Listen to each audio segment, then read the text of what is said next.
Word of God today 3-ാം മണിക്കൂർ. നിയമാവർത്തന പുസ്തകം 30-ാം അധ്യായം 15 മുതലുള്ള വാക്യങ്ങൾ. ഇതാ, ഇന്നു ഞാൻ നിന്റെ മുൻപിൽ ജീവനും നന്മയും മരണവും തിന്മയും വെച്ചിരിക്കുന്നു. ഇന്ന് ഞാൻ നിന്നോട് ആജ്ഞാപിക്കുന്നതനുസരിച്ച് നിന്റെ ദൈവമായ കർത്താവിനെ സ്നേഹിക്കുകയും അവിടുത്തെ മാർഗത്തിൽ ചരിക്കുകയും അവിടുത്തെ കൽപ്പനകളും ചട്ടങ്ങളും പാലിക്കുകയും ചെയ്താൽ നീ ജീവിക്കും. നീ കൈവശമാക്കാൻ പോകുന്ന ദേശത്ത് നിന്റെ ദൈവമായ കർത്താവ് നിന്നെ അനുഗ്രഹിച്ച് വർദ്ധിപ്പിക്കും.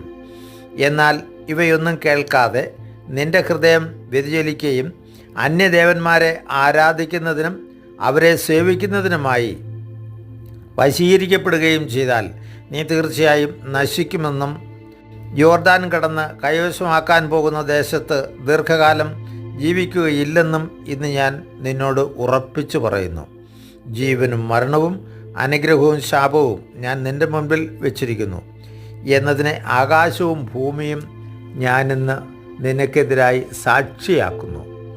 നീയും നിന്റെ സന്തതികളും ജീവിക്കേണ്ടതിന് ജീവൻ തിരഞ്ഞെടുക്കുക.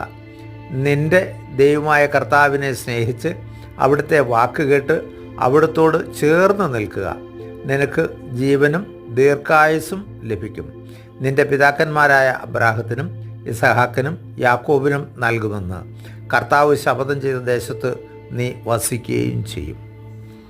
ഈശോയിൽ സ്നേഹമുള്ള സഹോദരങ്ങളെ, ഭയങ്കരമായ ഒരു എഗ്രിമെൻ്റ്, അതായത് ഭയങ്കരമായ ഒരു സത്യപ്രതിജ്ഞ നടക്കുകയാണ് ഇവിടെ. അത് മോശ വളരെ ശക്തമായിട്ട് ഇസ്രായേൽ ജനത്തോട് മോശയുടെ അവസാനത്തെ വാക്കെന്നുള്ള നിലയിൽ മോശ പറഞ്ഞു വെക്കുകയാണ്. അന്യദേവന്മാരുമായിട്ടുള്ള ബന്ധം നിനക്കുണ്ടാവരുത്, അത് നിൻ്റെ നാശത്തിലേക്ക് കലാശിക്കൂ എന്ന് ആകാശവും ഭൂമിയും സാക്ഷിയാക്കി മോശ ഇന്ന് പറയുക. പ്രിയമുള്ളവരെ, ഇതേ അനുഗ്രഹത്തിനും ശാപത്തിനും നമ്മളും പാത്രീഭൂതരാകത്തില്ലേ? പഴയ നിയമത്തിൻ്റെ തുടർച്ചയാണ്, അതിൻ്റെ പൂർത്തീകരണമാണ് പുതിയ നിയമം എന്ന് നമുക്കറിയാം. പ്രിയമുള്ളവരെ, അങ്ങനെയാണെങ്കിൽ പുതിയ നിയമ ജനതയായി നമുക്ക് ഇങ്ങനെയുള്ള ചില കാര്യങ്ങൾ കൃത്യതയോടുകൂടി നമ്മുടെ 10 കൽപ്പനയിലും ആദ്യമേ പറഞ്ഞിരിക്കുന്നത് തന്നെ, നിൻ്റെ ദൈവമായ കർത്താവ് ഞാനാണ്, ഞാനല്ലാതെ മറ്റൊരു ദൈവം നിനക്കുണ്ടാകരുത്. പ്രിയമുള്ളവരെ, ഇത് ഇന്ന് എത്ര കണ്ട് നമ്മുടെ ജീവിതത്തിൽ പ്രാവർത്തികമാകുന്നു എന്ന് നമ്മൾ ചിന്തിക്കുക. ഓരോരുത്തരും നമ്മൾ പലപ്പോഴും പറയാറുള്ളത് പോലെ കന്യമൂല, ആ മൂല, ഈ മൂല, രാഹുകാലം, ഇങ്ങനെ 100 കാര്യങ്ങൾ ഈ ലോകത്തിൻ്റെതായത് നമ്മുടെ ചെവിയിൽ കിടപ്പുണ്ട്. ഇതൊക്കെ നാശത്തിലേക്ക് മാത്രമേ നിന്നെ നയിക്കൂ എന്ന് ആകാശത്തെയും ഭൂമിയെയും സാക്ഷിയാക്കി മോശ ഇന്ന് നമ്മളോട് കൽപ്പിക്കുകയാണ്. ഇത് വളരെ കൃത്യമാണ്.